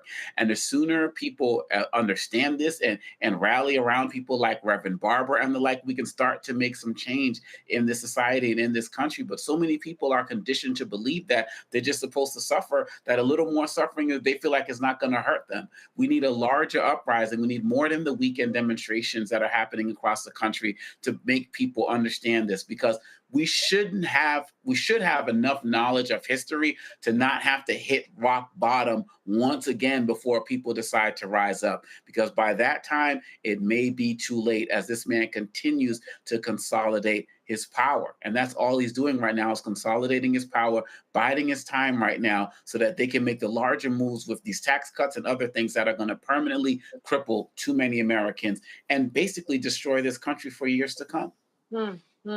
Representative Shannon, listen, party lines, as expected. This is why we are here.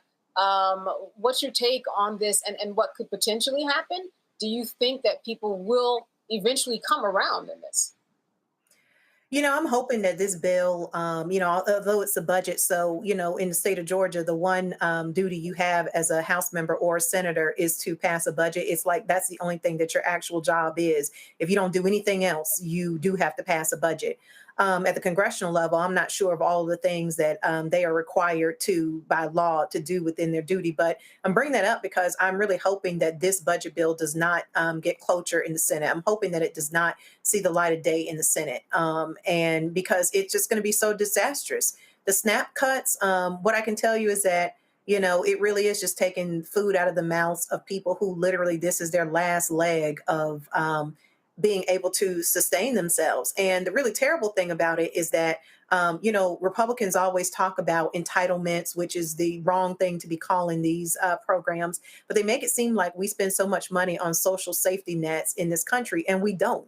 More of our money is given to fund the military and tax cuts, which is what the president's new budget is really. The people who are winning in this are the wealthy getting tax cuts, and then more money on defense spending.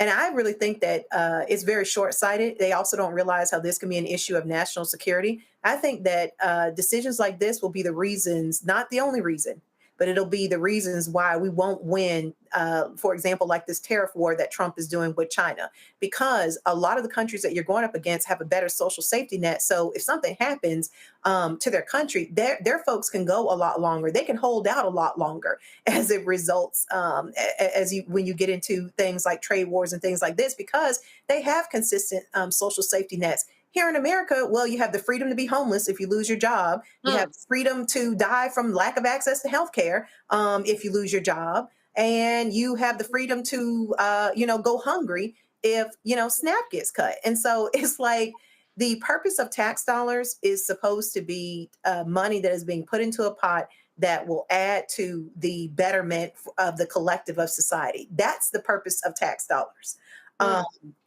Giving our tax dollars to folks to rich people so that they can have tax cuts and overspending on military, that is just not sustainable. It's not sustainable. And, pretty soon the bill is going to come due. You know what, Dr. Malveaux, what I've been seeing a lot of, and this has happened before, but it resonates more now, is Black women especially giving impassioned speech about these things that matter to them to try to get people to see the side of humanity that they just don't understand. When you take cheese from someone, it sounds so basic, but it translates into somebody having a life. And I think that that's been very important. Even if the needle isn't moved, I think it's very important to hear these stories, just like we heard Chantel Brown. Well, Chantel Brown puts a face on it. My mom was a social worker. I remember back in the day, people that she brought home because they couldn't get their food stamps, now called SNAP, and all kinds of excuses being made as to why people could not get their food stamps. But then the small picture is drilling down and putting faces on this misery. And that's what it is, it's misery. And when I think about Malcolm X's mother, because I was there, and how she had to hustle after her husband was killed, probably lynched, and they said he committed suicide on the railroad track, that's another story. But looking at how she scrambled to try to feed her children and then was institutionalized because they said she could not feed her children because they took away her food assistance. But let's take it back a step, guys, and talk a little bit about who benefits from low-wage workers. See, our country is subsidizing the workers who work in the big box stores and are making the minimum wage. In many states, it's less than $8 an hour. In some states, in 9 states, a bit more. But guess what's happening? So we're subsidizing oppression. When we say you can get food stamps because you don't make enough money, how come you don't make enough money? Because people are not paying. So we can look at this in terms of SNAP, and I abhor what they've done, and I'm hoping that at least 3 or 4 Republicans grow a pair, and that the Senate also does some closure. But it's not just that. It's a bigger picture, how we're allowing workers to be exploited and how we, all of us collectively, are benefiting from that exploitation. It is a frightening situation, and there are very few. There are people in city to city and state to state who are standing up, but we need folks to stand up far more nationally and globally and to say it is not okay to exploit people. Simply is not okay to exploit people. So low wages are essentially exploitation, and cutting SNAP subsidizes, let me call one name out, somebody will come get me, for Walmart, Best Boy, they have these low wage workers. These are punching above their weight. But they're not getting their money. So we are subsidizing oppression. The United States of America is subsidizing oppression. So listen, Dr. Dibinga, I want to close out this evening on you. We've had a theme tonight, exploitation and low wages and deportation. Do you have some good news that will leave us all a little happier when we get out of our chairs tonight? Well, I think the good news is that we need to be mindful of, and the fact that, look, today's Malcolm X's 100-year birthday. All right. You know, and there you go. And you know, Dr. Malveaux has, you know, talked about, you know, his mom and her history and the like. This is a man that we get to celebrate. We don't have to worry about the United States, you know, creating any type of event for him, you know, to call out for him to be celebrated. He's ours. They can't take anything away from us as it relates to how we celebrate and love this man, as well as Dr. Betty Shabazz as well, you know, but it's his birthday today. So, you know, talking about him more. And the fact of the matter is, when I think about him, when I think about Betty Shabazz, when I think about his parents and the like, I always tell myself, with everything we're going on with dealing with right now, we have been through worse as a people. We have been through worse as a country. We have been through worse. And if our ancestors can fight and do what they did to get through what they had to go through, we can get through this. If we stay organized, if we learn our history, if we stay united, if we support each other, support Black Star Network, support our initiatives, just like we opened with, you know, with the hurricane and everything like that. And so that keeps me optimistic. What are so many thoughts so that we could be here today? What are we going to do today so that 10 years, 15 years, 30 years, 50 years, they're going to say the work that the people on this panel and all of those watching made it possible for their lives to be better. It's an exciting time for us that we should embrace. All right, Dr. Dibinga, thank you for that and ending us on that note. And Dr. Malveaux, Representative Shannon, as always, good seeing you and having you. Thank you, sis. All right.